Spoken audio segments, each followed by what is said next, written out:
वालेकुम मेरी सहेलियों, कैसी हैं आप? उम्मीद करती हूँ खैरियत से होंगी। जी, मैं हूँ अनीसा।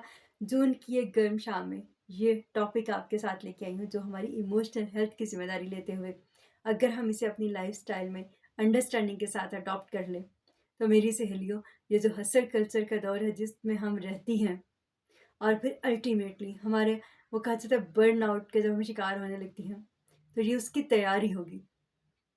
टॉपिक की तरफ आती हूँ क्योंकि मुझे यकीन है कि मेरे कंटेंट को देखने वाली मेरी सहेली दुनिया के जिस भी किनारे से जब भी इसे देखेगी अपने हालात वाक़यात में, वो अपनी सबसे पहली कोच, अपनी मोटिवेशनल स्पीकर, एनर्जी हीलर और एनएलपी प्रैक्टिशनर खुद हो सकती है। तो टॉपिक की तरफ आती हूँ। मेरी सहेलियों, आज की हमारी जो गुफ्तगू है ये 3 हिस्सों में होगी।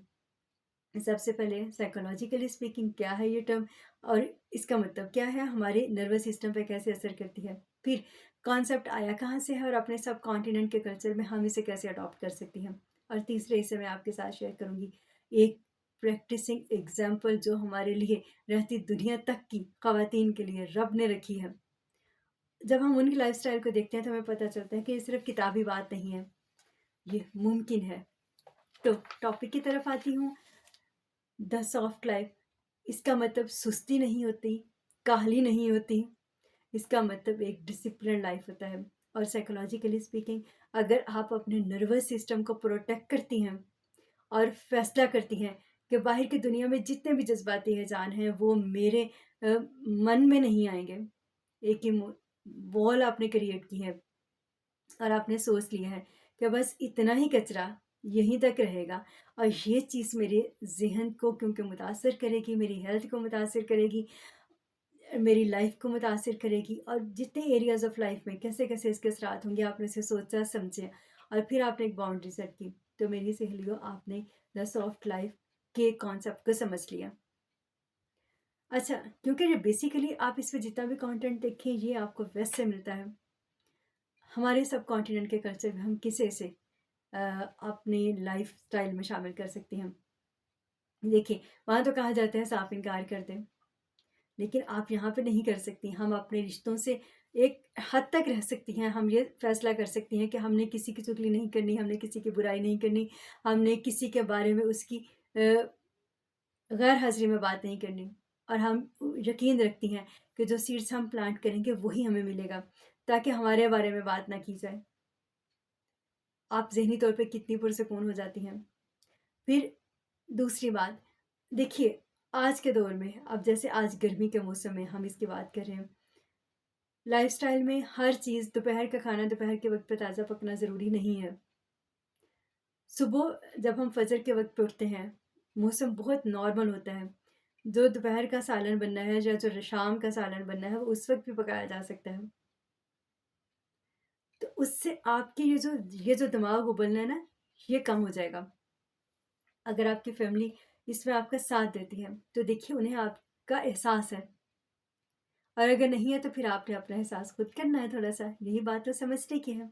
ज़िम्मेदारियों से भागने की बात नहीं कर रही, तरजीहात को सेट करने की बात कर रही हूँ कि किस वक़्त में, कहाँ पे आपने फ़ैसला करना है कि ये काम करना है। और आज के दौर में मेरी सहेलियों, जितना ये फ़ैसला करना ज़रूरी है ना कि काम करना कितना है, एडॉप्टेबिलिटी का ये जो लाइफ़ स्किल हमें सिखाया जाता है, उतना ही ज़्यादा ज़रूरी है एक बाउंड्री सेट करना कि ये काम नहीं करना और इस हद तक अडॉप्टेबिलिटी की बस मेरी लिमिट्स हैं।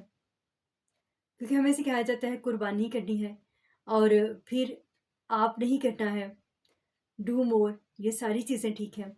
सब्र करो, बिल्कुल करो, लेकिन किस हद तक करो? ये दुनिया तो ऐसी है कि अगर आप खुदकुशी करके मर जाएँगे तो कहेंगे कि ऐसे नहीं, इसे ऐसे मरना चाहिए था। तो फिर लोग क्या कहेंगे, इस रोग से खुद को आज़ाद कर लें। सॉफ्ट लाइफ हमें ये भी बताती है। जी, लोग जो मर्ज़ी कहते रहें, उन्होंने कभी खुश नहीं होना। आपने एक बात खुद को समझा ली और आपने ये भी समझा लिया कि इन्होंने जितनी बातें कहनी है वो कितनी मैंने सुननी है और कितनी मेरी वो सेहत पे असर करेंगी। फिर बात होती है मी टाइम। अब हमारे कल्चर में ज़ाहिर है हम जहाँ रहती हैं और फिर जो हमारी सिचुएशंस है वहाँ पे तो हमें ये भी साथ कहने को मिल जाता है ना कि जॉब छोड़ दें, ये भी छोड़ दें, वो भी छोड़ दें, वो भी छोड़ दें। हम नहीं छोड़ सकते और चाहिए भी नहीं। अब हम सीख क्या रही हैं? रहें, अपने काम करने की तरतीब को बदलें। अपनी सहेलियों के साथ एक दायरा का रख लें कि यहाँ तक बात करनी है, यहाँ तक मैंने शेयर नहीं करना। फिर मेरी सहेलियों पॉजिटिव माइंडेड जो आपकी कोलीग्स हैं उनके साथ बैठें। अगर हम अपनी फैमिली की बात भी करें तो ये डिसाइड कर लें, जैसे मैंने पहले कहा, कि इतनी बात करनी है और इसके बाद किसी के लाइन में जाना नहीं और अपनी में किसी को आने नहीं देना। ये खुद गर्जी नहीं है, ये आपने अपनी इमोशनल हेल्थ की जिम्मेदारी ली है। फिर मेरी सहेलियों, अगर हम नेक्स्ट लेवल पे आती हैं, मी टाइम नहीं मिल सकता हमें। ये किताबी बात तो है नहीं, मैं आपको नहीं कहने वाली रिफ्लेक्टिव जर्नल लिखे, मी टाइम का कोई ऐसा आइडिया, जी नहीं। मैं वो शेयर करूँगी जो मैं खुद करती हूँ और बहुत सालों से करती हूँ। खाना बनाते हुए, कहीं आते जाते हुए, आपका ये जो मोबाइल है ना, कुरान पाक की तिलावत सुने। मुसलमान हूँ, उसकी बात करती हूँ, आप जिस भी डिवाइन फेथ को फॉलो करती हैं उसके हिसाब से देख लें। अपनी सोल को नर्चर करें, सुकून आपको अंदर से मिलेगा, अबंडेंस मन से आएगी जब आपकी स्पिरिचुअल अलाइनमेंट पे आप काम करेंगे। फिर नया सीखना है, स्किल्स सीखनी है, बाकी चीज़ें सीखनी है। ये जो मैं आपके साथ जितनी सारी बातें करती हूँ, जितना मुझे रब सीखने का मौका देता है, ये बहुत सारा वो वक्त है। कहीं आते जाते गाड़ी में आपने कौन सा कंटेंट है आपके पास, आपने क्या देखना है, ये फैसला जो किया है। कितना वक्त गपशप पे लगाना है और कितना वक्त जो है वो क्या मेरे जहन को मैंने कौन सी बातें सुनवानी है और किस हद तक सुनवानी है। क्या दूसरों के इमोशंस का सारा कचरा जो है, टॉक्सिसिटी, वो मैंने अपने माइंड को अलाउ करना है। मैंने बहुत सालों तक किया है और उसके बाद ये हुनर सीखा है। तो ये फैसला होता है, या आपने, अगर आप अपनी फिजिकल वर्ल्ड चेंज नहीं कर सकती हैं, ज़ाहिर है हम अपने लोगों को चेंज नहीं कर सकती, लेकिन कंटेंट जो हम देख रही हैं वो तो हमारे इख्तियार में है।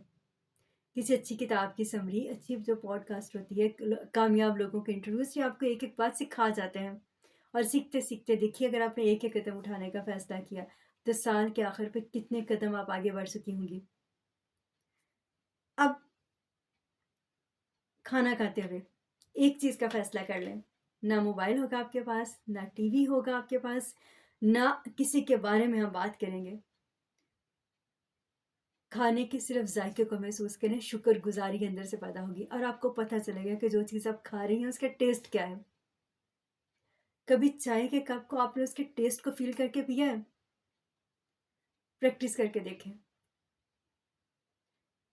और अगर आखिर पे जब हम जा रहे हैं, क्योंकि मैं अभी से आपके साथ शेयर करने वाली हूँ वो हस्ती जिसके बारे में जब मैंने जितना जाना तो पता चला कि सॉफ्ट लाइफ की सबसे बेस्ट प्रैक्टिसिंग एग्जाम्पल तो हमें अल्लाह ने कैसे दिया है। ये कोई किताबी बात नहीं है। जब आप इन चीज़ों को अपनी लाइफ में लेके आएंगी तो आपकी पर्सनैलिटी पर जो इसके इफ़ेक्ट्स होते हैं वो किस हस्ती की सूरत में हमें सामने नजर आते हैं। Bibi Khadija, we are so blessed. आपने गौर किया है, कोई शोर शराबा नहीं है। Humbleness, discipline, focused, decision, long term vision, तरजीहात का सेट करना, इंडिपेंडेंस, वुमेन एम्पावरमेंट। क्या वहाँ कोई शोर शराबा नजर आता है? तो कैसी लगी आज की सीख, ज़रूर बताइएगा। जल्द मुलाकात होती है एक और ऐसी ही सीख के साथ। यकीन कर मैं ज़रूर